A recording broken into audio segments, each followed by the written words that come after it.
నమస్కారం. సుప్రభాత గంటారావానికి స్వాగతం. ముందుగా ప్రధాన అంశాలు.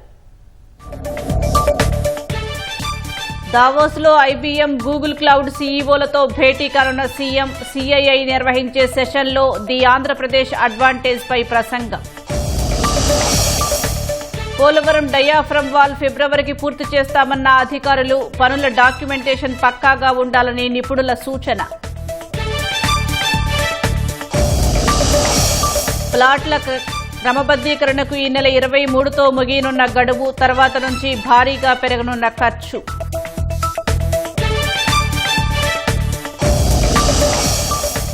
మెగా వ్యూహాత్మక రక్షణ బంధం దిశగా భారత్, యుఏఈ అడుగులు. 2032 నాటికి $200 బిలియన్ వాణిజ్యమే లక్ష్యంగా నిర్ణయం.